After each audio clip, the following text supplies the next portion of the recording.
I'm grateful to know you and to be able to share you with team, honestly, because it's just, I would never know if I met you and I didn't know a thing about you. I would not know that you had OCD, that you were going through all these things, let alone, like, I think, you were in such a dark place. I mean, I think that's why it's important to talk about it, though, right? Because, like, I think even when I look at my life sometimes now, and I think that everybody puts forward their accomplishments and they sort of put their best foot forward and stuff. And, like, I know what it feels like on a day-to-day basis, and I know what I went through to get here and everything. And that, I think it's important to share all that, too, because otherwise people just think, well, what's wrong with me if I'm not there? And I'm like, nobody is. I think once I started being kind of open about this, it was amazing the people who came out of the woodwork to tell me about things they were going through, because, like, you just never know what somebody else is going through. And everybody's going through something. It's life. So, like, when you open up about yourself, though, you're creating space for other people to be able to open up to you as well. And I think that's super important. Yeah. Oh my gosh. Yeah. Oh wow. And yeah, I totally agree. And I feel like what do you think, like, our listeners could do to help support people who are suffering with mental illness, and how do you see the online space maybe playing a negative and positive role in that? I mean, I think that there is some rightful criticism or concern about the role that social media and that sort of what I was talking about, sort of the pressure to sort of idealize your life, like Instagram typifies that, obviously. I think that there's also a danger in demonizing it, though, because especially if we're talking about teen mental health, we're going to be fighting an uphill battle. The internet is not going anywhere. Social media is not going anywhere. What can we do to carve out spaces in that to utilize the best properties of it and try and provide conversations for teenagers where they are, and not ask them to relearn, not ask them to come to where we are. Like, that's not going to happen. Like, go to where they are. And so smart. That was a big part of what was important about UROK to me. It was also seeing that teenagers were already doing this. They already had, at the time, I mean, this was 5 years ago, and the internet moves very quickly, but, like, Tumblr was a place that a lot of teenagers were creating communities for themselves. I think that teens naturally are very good at creating communities for themselves online. And I mean, I think my generation, I'm 29, and I would consider myself an internet native, but even so, like, social media, the way it exists now, didn't exist till I was in high school. So I have a very different relationship to it, even than somebody who's 10 years younger than me does. God, 15 years younger than me. Like, it's a different world. I think that people have been naturally sort of doing this anyway. And I think that the important thing to do is, how can we, as advocates and as mental health professionals, I'm not, but I have been lucky to work with a lot of wonderful mental health professionals, how can we best utilize the tools that already exist and try and create these conversations. And then in terms of in everyone's own life, I think the only thing you can do is try and be as honest as you can with the people around you. I think that makes such a huge difference. It makes your friendships and relationships that much deeper. I mean, it's just communication, right? But it's like it's a scary thing because it's vulnerable, and nobody really wants to be vulnerable. But once you start speaking honestly about how you're doing, people have the space to do that with you. And I think that creates a very nice community that can happen. I definitely have felt the change, felt the shift in the world around me since I've started being a lot more open. Also, like, the other thing, though, is that I am very, very lucky that I have a job where I can talk about that and not worry about keeping my job. And I have a community that's not going to sort of shun me for talking about it. So it also does all come from this place of privilege. But, you know, if you have that privilege, I do think you sort of have an obligation, really, to use it and try and create openness where you can. So it's also, I mean, it's also for me personally, it's been really nice, like, because the OCD thing is just so out there now, and like, if you Google me, I'm pretty sure it's like the first thing that comes up is an article where I talk about it, and like, there's like a textbook, I swear to God, that exists, and it's like under OCD, it's like me, this like Psychology 101 textbook. I'm like, that's truly my favorite accomplishment of mine so far. But like, so because I'm so open about it, if I'm having kind of like a day where I'm feeling particularly anxious, or I'm like, I feel like I'm really obsessing about something, I can say that to the people around me. And I think that's been really helpful, because otherwise you're just trying to push through something when maybe you don't need to push through it. Maybe there's another way you can work through it with people. Yeah. Wow, that's amazing. Like, so many aha moments. That I loved how you said just being honest. Like, I feel like we tend to overcomplicate the conversation sometimes. I'm just speaking from my experience and what I've done. And like, just what you said, just be honest. And that's so terrifying, but... Well, I think there's a...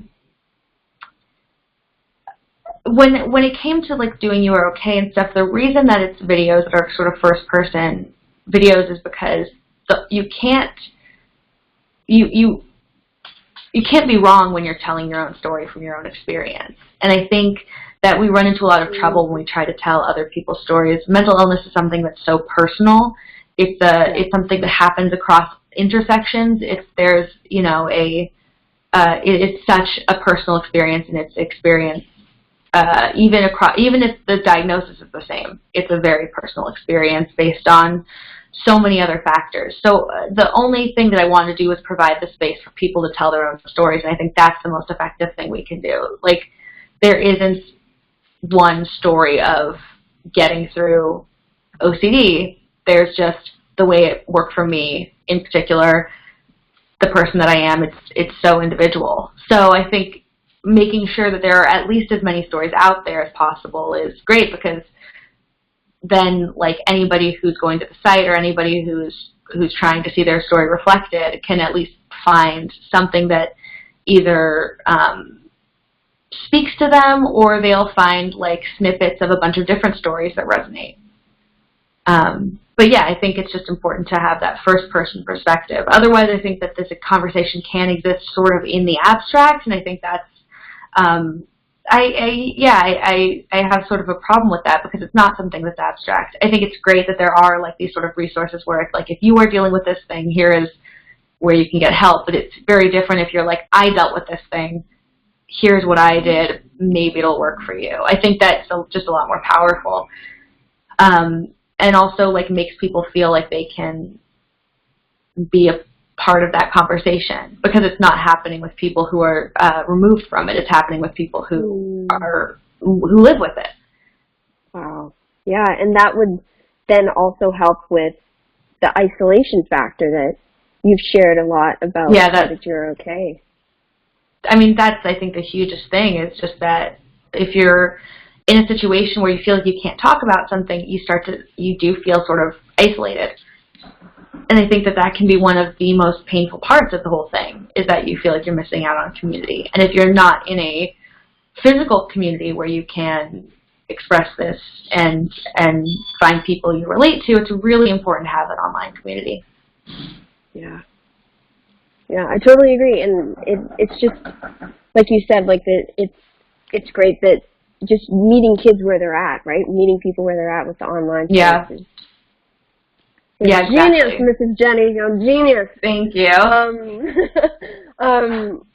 So when you were a teen, talking about, you know, sharing and not isolating, was there anything that held you back from talking about your struggles as a teenager, and how did you overcome that? I think when I was, like, really young, when I was, like, 10,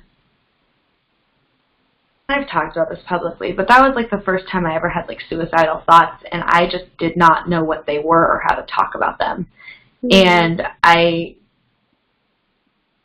remember feeling like I just sort of wished that an accident would happen and, like, a car would hit me or something, and then I wouldn't have to do anything, and my parents wouldn't have to feel like it was their fault or anything like that. And so I didn't know how to talk about that. I was just too young. I just didn't have the language, and it was just really scary to go through. And then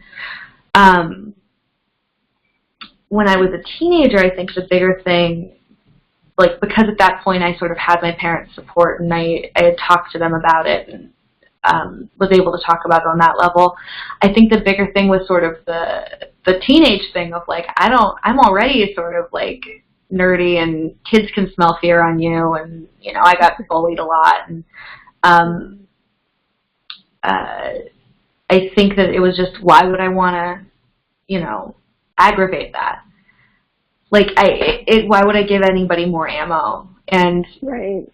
Just not, like, and the assumption that I had, obviously, was I am the only person who's going through this, because that's what it feels like. Mm-hmm. Why would I make myself any weirder? Of course, come to find out many years later, and having connected with many of my classmates years on, I found out I was not the only person going through that. And I just, like,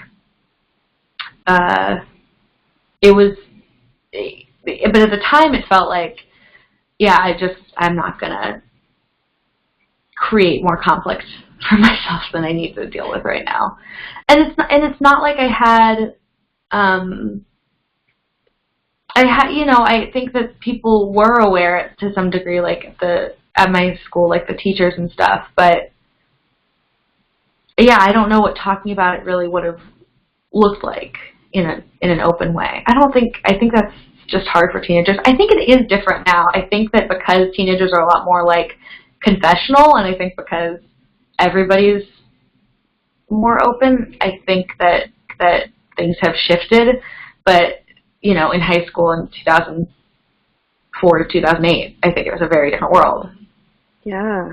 So, oh my gosh. And that's, like, the whole void aspect you mentioned, I think, we were talking before, and you said, like, you know, I go on the internet and it's like a void that I just go into and I can share, and it doesn't feel... Yeah, I still feel that way. Yeah. And I like, forget, honestly, I've said this at times, but, like, when I've been podcasts, I'm like, oh, I forget somebody's going to listen to this, and then I, like, just, I'll say stuff, and somebody will be like, oh, yeah, you said this thing, and I'll be like, oh, I completely blacked out. That's so awesome, I think that's also, like, I grew up in the town I grew up in, because I grew up in Silicon Valley, and there's a very high teen suicide rate there, and I think it's because there is a premium put on everything looking a certain way. Mm.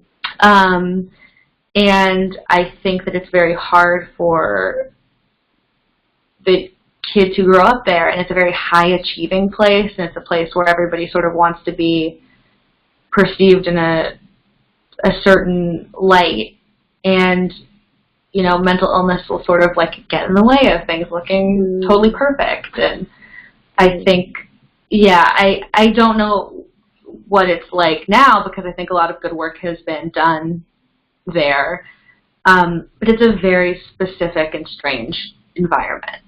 Wow. And certainly it was a very strange environment in which to experience all of this. Yeah. Oh my gosh. When did you discover comedy, and was it in your teen years as a young kid? Like, was that always there, and has it contributed to your mental health in any way? Yeah, I mean, I've always loved comedy, and I don't even remember sort of when it first started becoming this active part of my life.